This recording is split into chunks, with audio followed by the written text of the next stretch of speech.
Hello everyone. कल हमने path of projectile का फॉर्मूला कंप्लीट कर लिया था। आज हम इसके कुछ क्वेश्चन करेंगे। पहला क्वेश्चन है y is equal to a x minus b x square. This is equation of projectile motion. Find the angle of projection. Angle of projection अपने को फाइंड करना है। ऑप्शन दे रखा है tan inverse x, tan inverse a, tan inverse x square या tan inverse gamma square.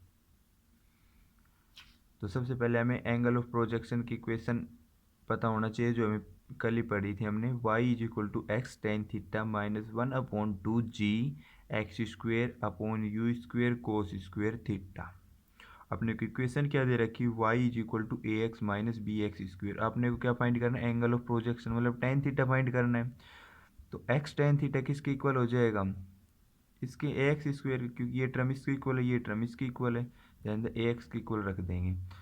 तो फिर क्या हो जाएगा, theta is equal to x से एक्स कैंसिल हो जाएगा, then theta is equal to tan inverse a. तो आंसर बी इज करेक्ट। अगला टॉपिक है relation between height and range at theta is equal to 45 degree. 45 degree पे अपने को relation find करना है हाइट और रेंज का। एच मैक्सिमम और r maximum at theta is equal to 45 degree पे। देखो पहले एच मैक्सिमम का फॉर्मूला क्या होता है, हाइट मैक्सिमम प्रोजेक्टाइल मोशन में you square sine square theta upon 2g। ठीक है, थीटा को अपने 45 रखना है, तो यू स्क्वेयर अपॉन 2g और थीटा की जगह क्या रख देंगे, साइन स्क्वेयर थीटा की जगह 1/√2, क्योंकि साइन 45 क्या है तो 1/√2, तो ये स्क्वेयर है तो इसका भी स्क्वेयर हो जाएगा।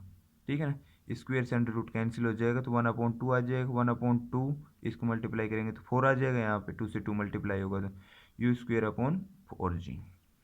इसी तरह ही आर मैक्सिमम रेंज मैक्सिमम, तो क्या फॉर्मूला था, u square is equal to sine 2 theta upon g.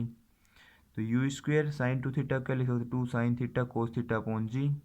ठीक है, 45 इसकी वैल्यू रख देंगे, 1/√2 1/√2, 1/√2 से 1/√2 मल्टीप्लाई होगा तो क्या होगा, 1/2 2 से 2 कैंसिल हो जाएगा, क्योंकि देखो यहाँ पे साइन 45 क्या होता है 1/√2 और ये भी 1/√2, तो 1/√2 1/√2 क्या है 1/2, और 2 से ये 2 कैंसिल हो जाएगा, तो क्या बच जाएगा u square upon g. U square upon g तो आर मैक्सिमम की वैल्यू है, और एच मैक्सिमम की क्या है 1/4 यू स्क्वेयर अपॉन जी। तो यू स्क्वेयर अपॉन जी क्या है आर मैक्सिमम, तो हम लिख सकते हैं h maximum is equal to r maximum upon 4, क्योंकि 1/4 यू स्क्वेयर अपॉन जी आ गया नीचे, तो ये तो क्या है आर मैक्सिमम है, तो H maximum is equal to 1/4 u R upon में R maximum. Theta is equal to 45 degree के ऊपर हो गए। ठीक है ना, ये रिलेशन अपने याद होना चाहिए।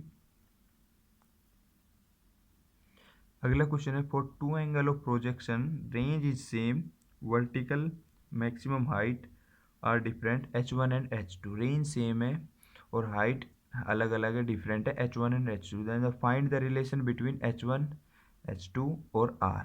रेंज के तीनों के बीच में अपने को रिलेशन फाइंड करना है, तो इसका फॉर्मूला है, फॉर्मूला लगा लो या क्वेश्चन लगा लो, तो इसका फॉर्मूला होता है r is equal to 4/√h1 h2। अगर अपने को दो हाइट दे रखी है और एक रेंज दे रखी है, तो इन तीनों का रिलेशन क्या होगा, r is equal to 4/√h1 and h2। Direct question पूछ सकता है, कई बार आ भी चुका है एग्जाम। अगला क्वेश्चन है, three ball have same mass and same velocity have throw 15 45 and 75 angle. तीन बॉल हैं, मास सेम है, वेलोसिटी सेम है, और इनको 3 15 45 और 75 एंगल पे थ्रो किया गया है। सो range of R1 R2 and R3, तीनों की हमें रेंज फाइंड करनी है। ठीक है ना, ऑप्शन दे रखे R1 is greater than R2 and R2 is greater than R3। Option B है R1 is less than R2 and R2 is less than R3। C में R1 is equal to R2 और is equal to R3 तीनों बराबर होंगे, या फिर D है R1 is equal to R3 and R3 is smaller than R2। तो इस क्वेश्चन को हम दो तरीकों से कर सकते हैं। पहला तो मैंने आपको बताया था कि जो भी कॉम्प्लीमेंट्री एंगल होगा उन दोनों की रेंज सेम होगी। तो अगर ये 15 है और ये 75 है। तो 90 माइनस 15 क्या हो जाएगा 75। तो 15 और 75 क्या है कॉम्प्लीमेंट्री एंगल, और कॉम्प्लीमेंट्री एंगल की मैंने क्या बताई थी कि रेंज हमेशा सेम रहेगी, ठीक है ना। तो R1 और R3 सेम होगी। तो अब इसमें ऑप्शन में देखेंगे तो डी में ही है सिर्फ R1 और R3, ठीक है। तो हम डायरेक्ट इस डी को करेक्ट ऑप्शन को टिक कर सकते हैं। और अगर हम ऐसे नहीं करें कि फॉर्मूले से ही निकालें, तो पहले हमें रेंज का फॉर्मूला पता होना चाहिए, क्योंकि अपने को यहाँ पे रेंज फाइंड करनी है। R is equal to u square sine two theta upon g. तो थीटा की जगह एक बार 15 पुट करेंगे, फिर 45 पुट करेंगे, और फिर 75 करेंगे पुट। जैसे 15 पुट करेंगे तो क्या होगा, थीटा की जगह यू स्क्वेयर साइन 2 और थीटा की जगह 15 पुट कर दिया, तो 2 से मल्टीप्लाई हो तो 30 डिग्री। तो 30 डिग्री हो गए तो यू स्क्वेयर साइन 30 अपॉन जी। और अगर इतना ही सोल्व करेंगे, इसको आगे पूरा सोल्व करने की जरूरत नहीं है। थीटा की जगह 30 पुट करेंगे तो 2 से मल्टीप्लाई होगा, 30 टेकेंगे तो यहाँ पे तो 90 आ जाएगा। सॉरी यहाँ पे 45 है, 45 करेंगे 2 से मल्टीप्लाई तो 90 यू स्क्वेयर साइन 90 अपॉन जी। और अगर 75 करेंगे तो 2 से मल्टीप्लाई करेंगे तो 150 हो जाएगा। यू स्क्वेयर थीटा की जगह 75 पुट करेंगे तो u square sign 150 upon g. तो 150 को हम क्या लिख सकते हैं 180 माइनस 30, ठीक है ना। तो 150 होगा, 180 माइनस 30 लिख सकते हैं, 150 होगा। तो इसको हम क्या लिख सकते हैं साइन 30, तो u square sign 30 upon g. तो यू स्क्वेयर साइन 30 अपॉन जी 75 के, और 15 की भी यही है यू स्क्वेयर साइन 30 अपॉन जी।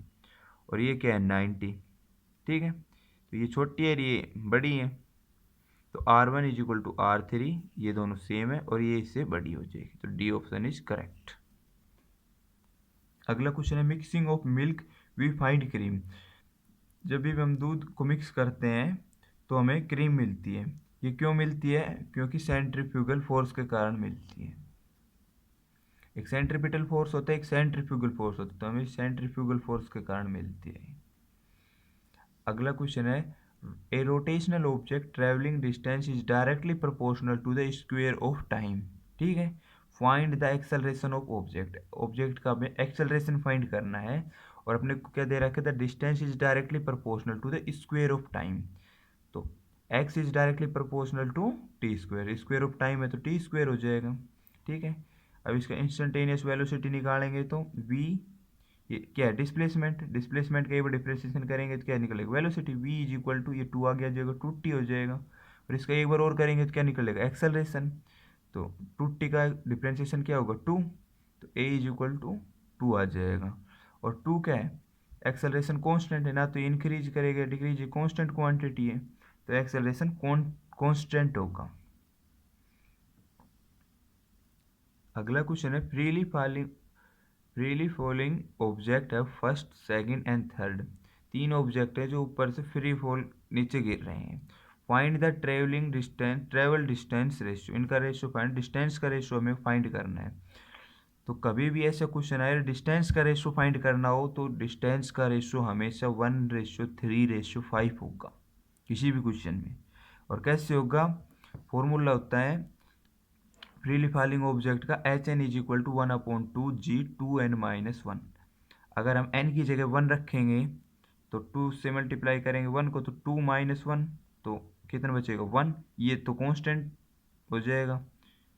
इसी तरह h की जगह 2 रखेंगे तो 2 से 2 मल्टीप्लाई करेंगे 4, 4 - 1 3, इसी तरह आगे करेंगे तो 1:3:5 ही मिलेगा हमेशा डिस्टेंस का रेशियो।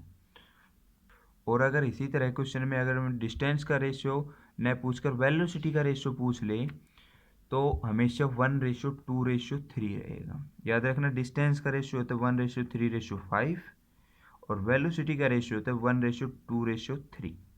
कैसे होता है, इक्वेशन ऑफ मोशन क्या होती है, first equation of motion v is equal to u plus at, then v is equal to a की जगह क्या पुट करेंगे ग्रेविटी जी टी।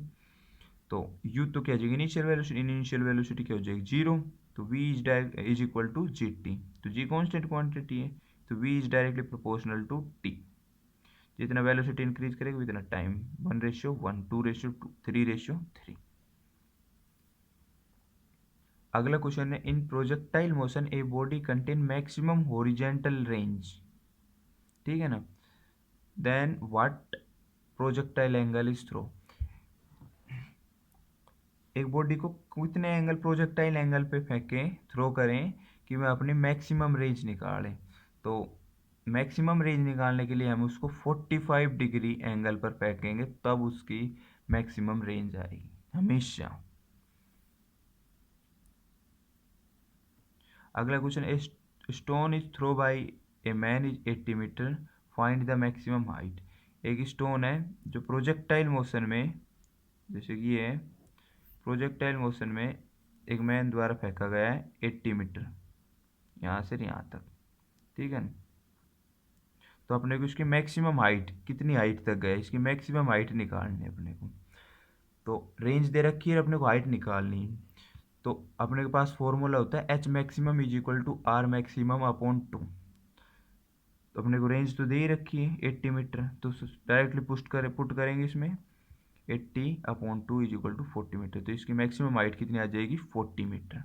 हमें डायरेक्टली फॉर्मूला याद रखना होगा, सभी relations, time of flight, maximum height और रेंज का, और जो मैंने अभी 2 या 3 रिलेशन बताए थे उनके। तो हम डायरेक्टली किसी भी न्यूमेरिकल को डायरेक्टली फॉर्मूले से पुट करके आंसर निकाल सकते हैं। आगे ऐसे भी क्वेश्चन पूछ सकता है कि किसी ऑब्जेक्ट की वेलोसिटी तो कांस्टेंट है, तो वह क्या एक्सेलरेशन करेगा या नहीं करेगा। ऑप्शन दे रख सकते, करेगा, नहीं करेगा, कह नहीं सकते कुछ भी। तो ये 3 ऑप्शन या 4 ऑप्शन मिल सकते हैं। तो आपको बताना है कि किसी भी ऑब्जेक्ट की वेलोसिटी तो कांस्टेंट है, तो वो एक्सेलरेशन करेगा या नहीं करेगा। तो वो एक्सेलरेशन करेगा, कि किस केस में करेगा, सर्कुलर मोशन के केस में वो एक्सेलरेशन करेगा, क्योंकि सर्कुलर मोशन में वेलोसिटी तो कांस्टेंट है। अगर वेलोसिटी कांस्टेंट है तो एक्सेलरेशन जीरो होता है लीनियर मोशन में। तो अगर वेलोसिटी कांस्टेंट है तो acceleration is zero. But circular motion में वेलोसिटी तो कांस्टेंट है, बट इसकी डायरेक्शन चेंज होती रहती है हमेशा, ठीक है ना।